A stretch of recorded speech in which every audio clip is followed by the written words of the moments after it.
Ami de Sirop, bonjour. Il y a quelque temps, un internaute m'a contacté, pour ne pas le nommer, il s'appelle Titi la Bretelle, enfin on va dire, c'est son nom d'artiste, et d'ailleurs vous pouvez chercher sur internet, c'est un personnage, je veux dire, assez, on va dire, excentrique, éclectique, il a même été candidat à la présidence de la République, enfin voilà, je vous conseille d'aller voir son site, c'est quelqu'un d'assez intéressant. Et il m'a proposé de m'envoyer quelque chose qu'il avait trouvé, qu'on va voir ensemble, afin d'en faire éventuellement un sujet de vidéo. Et j'ai trouvé que c'était une bonne idée. En fait, j'ai déjà montré des fois, par exemple, de la vieille avionique ou des choses comme ça qui m'avaient été envoyées par des fans quelque part. Donc j'ai décidé de formaliser ça un petit peu en faisant une nouvelle playlist, que je vais appeler Call It Fan par exemple. Et si vous êtes intéressé pour participer un petit peu à la chaîne, en fait, en me faisant parvenir alors, soit des composants, des platines, des revues, enfin n'importe quoi. Alors, ça peut être des vieux trucs, ça peut être, alors pas trop, parce que moi, les antiquités à tubes, c'est quand même pas mon truc. Mais je suis un petit peu ouvert à tout. Eh ben, n'hésitez pas à me contacter à info@sirop.org pour qu'on puisse essayer d'en discuter. Et donc, pour inaugurer cette nouvelle série, nous allons regarder ensemble ce que m'a envoyé Titi la Bretelle. Voyons cela. Pour inaugurer cette série, voilà donc ce que m'a envoyé cet internaute. C'est un numéro d'une revue bien connue, j'en avais déjà parlé, qui s'appelle Le Haut-Parleur, et qui date de 14 janvier 1971. Alors j'ai fait quelques recherches sur Internet, et quelque chose qui est intéressant, c'est qu'en 71, si on ramène, je veux dire, à francs ou euros constants, eh ben, on s'aperçoit que, à peu de choses près, un franc de l'époque et un euro de maintenant, c'est à peu près pareil. Et c'est intéressant parce que ça va nous permettre justement de comparer un petit peu l'évolution du prix de certaines choses. Et ce qui est intéressant aussi, c'est qu'à l'époque, j'ai regardé sur Internet, les salaires, je veux dire, c'était de l'ordre entre 1200 et 1800 euros à peu près. Enfin, je veux dire, salaire moyen. Après, il y a bien sûr des variations. Ici, bon, on voit qu'il a un petit peu souffert, mais enfin, globalement, il est en bon état. On voit que c'était déjà une revue qui est assez épaisse et qui ne coûtait pas très cher. Elle coûtait 3 francs parce que, comme on va voir, elle était en grande partie financée par la pub. Moi, j'ai même été abonné au Parleur après. Ils étaient encore même plus épais que ça, presque le double.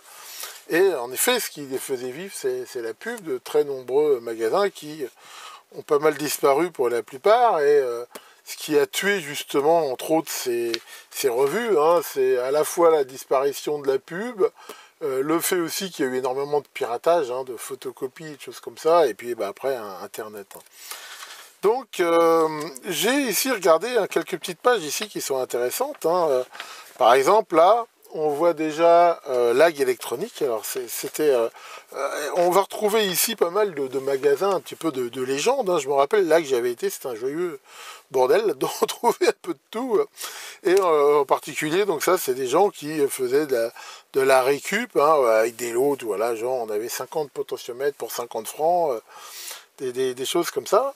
Ce qui est intéressant, c'est que là, on voit par exemple, on était encore à la limite entre tubes et des transistors, mais il y avait encore beaucoup de tubes. Et d'ailleurs, on voit ici, promotion dépanneur, c'est des tuners à tubes, et on voit adapter la deuxième chaîne. C'est-à-dire que là, vraiment, déjà, on passait de la chaîne unique, la première chaîne, en fait, déjà au début de la deuxième, ce qui était déjà quelque chose d'intéressant.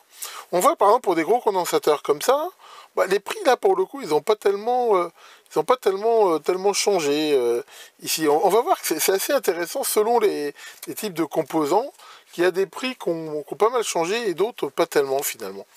Alors ce qui est marrant, c'est que la majorité des annonces ici concernent pas tellement des composants électroniques, il n'y en a pas tellement, mais surtout de l'outillage, des pièces détachées, des télés, des choses comme ça. On peut voir aussi qu'il y a relativement peu de photos. Il y a pas mal de dessins. Alors je suppose que c'était sans doute lié à une difficulté peut-être technique de mettre des photos. Je sais pas trop. C'est des dessins. Enfin voilà, il y a un petit peu de tout. Ici, Cibo aussi. Tout ça, c'était vraiment des revendeurs un petit peu de légende. Ici, on voit une pub très intéressante, Centrad. Je ne sais pas si ça existe encore, mais c'était une marque assez connue qui faisait entre autres justement des contrôleurs. Et le fameux 819, là, si je me rappelle bien la pub, je crois que ça faisait la taille d'un paquet de gitane. Et voilà, c'était quand même principalement des contrôleurs à aiguille. Et on voit que le prix ici, par exemple, Là, on le voit, le 819, là, on le trouvait à 254 francs TTC. Si on met en euros, on peut voir que 254 euros, c'est déjà, enfin pour ce prix-là, maintenant, on a quand même un sacré bon contrôleur. Comme je vous l'ai déjà montré, on peut trouver des contrôleurs de qualité pour vraiment beaucoup moins cher. Hein. Le petit NN que je vous ai montré, c'est un super contrôleur, on va dire, il vaut 12 euros, quoi. Donc globalement, hein, on voit que le prix des appareils de mesure dans l'ensemble a pas mal baissé. Et ça, c'est ce qui permet justement de s'équiper quand même de façon beaucoup plus facile. Et on retrouve ça aussi sur les outils. À l'époque, une perceuse, ça coûtait très cher. Là, on voit par exemple Amei commençait déjà à sortir ses premiers modèles d'oscilloscope. Voilà, on voit qu'un oscilloscope, ça valait 2116 euros. C'est quasiment plus quand même que le salaire mensuel de l'époque. Alors que maintenant, pour un oscillo 10 MHz, on va dire un peu d'entrée de gamme, voilà, on commence à trouver des trucs bien à 200, 250 euros. C'est quand même moins cher, proportionnellement, facilement. On voit ici qu'il y a une annonce Perlor Radio. Perlor qui était surtout pas mal spécialisé dans les télécommandes. Hein. J'ai encore un bouquin qui était écrit par le gars qui s'occupait de ça. Hein, c'était assez intéressant.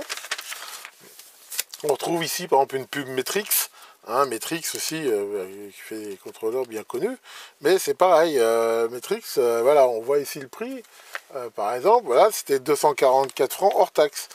C'est vrai que c'était de la qualité, mais c'est vrai que proportionnellement, quand même, c'était relativement cher.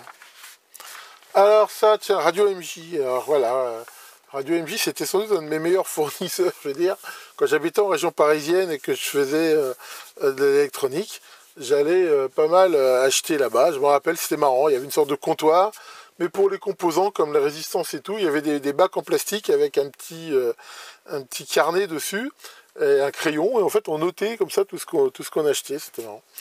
Et voilà, donc Radio MJ, là on voit par exemple que pour des petits vumètres comme ça, 14 euros, bon ça a un peu baissé, mais pas tant que ça, je veux dire, ça on s'y retrouve assez bien. Mais ce qui est intéressant ici par contre, c'est voir le prix des circuits intégrés. Par exemple, un LM309, 65 francs 50. Je sais pas si on voit, 65 francs 50, c'était le début de ces circuits intégrés. Un LM309K, 77 euros. Ça par contre, maintenant, un régulateur comme ça, enfin, je veux dire, ça coûte largement moins que 10 fois, enfin quasiment 20 fois moins cher. Donc là, c'était vraiment un petit peu le début de ça, et je veux dire, les circuits intégrés, là, ça coûtait encore quand même très très cher, et c'était, je dirais presque, hors de portée de l'amateur, quoi. Mettre déjà 27 francs, enfin à l'époque, comme si on mettait 27 euros dans un régulateur, il fallait vraiment d'avoir l'usage ici. Alors, à part la pub, hein, il y avait pas mal après de revues. C'était pas mal orienté son, mais c'était assez généraliste. Et c'est vraiment c'était une très bonne revue. Hein, ici, le haut-parleur. Alors, on voit par exemple, il y avait un article sur les piles électriques. Et à la limite, ça n'a pas tellement changé. Hein, ça, pareil, ça rappellera pas mal à la pile Le Clancher. C'était vraiment. C'est passé une marque, je crois pas que ça existe encore. Là, on voit que c'était encore le début des circuits intégrés. Alors c'est marrant, parce qu'on était dans cette période où cohabitaient encore, on va dire, à la fois les tubes, les circuits intégrés. Mabel, tiens, il y a quelqu'un sur le groupe Facebook qui a trouvé apparemment dans une poubelle un oscilloscope Mabel comme ça, là. Ça, c'était pareil, c'était pas mal Mabel, c'était des kits qu'on pouvait faire soi-même. Et c'était voilà, ça permettait d'avoir un oscilloscope, mais même en kit, déjà, ça valait dans les 1000 euros, hein, pour avoir un petit truc comme ça. En kit, 493 francs. Enfin, je veux dire, 493 euros maintenant, proportionnellement, on a quand même des choses mieux que ça. Là, il parle par exemple des premières mémoires. Et alors, c'est pareil. Hein, là, il parle de mémoire de 10 kilobits, hein, donc pas bytes. Hein, c'était vraiment le début. Alors, même des pistes, hein, les mémoires amorphes et tout. Voilà, en fait, c'était un petit peu ça, les recherches des ancêtres des mémoires NAND et tout ça, mais bon, voilà, ça s'est pas fait tout seul. On trouvait bien sûr dans le haut-parleur pléthore d'amplis, là on voit un petit ampli 10 watts en classe A, et voilà, on retrouvait tout. Bon, généralement, ce que j'ai jamais trop aimé dans le haut-parleur, c'est que l'époxy coûtait pas cher. Ils prenaient toujours des circuits, ils faisaient pas vraiment du câblage tellement serré, et ça j'ai toujours trouvé que c'était assez gâchis pour ça. Là, par exemple, Voilà, on voit un article hein, qui parle aussi de télé, image son, mais encore une fois, on voit que là, voilà, les schémas, c'est encore des trucs à tube. Hein, ici.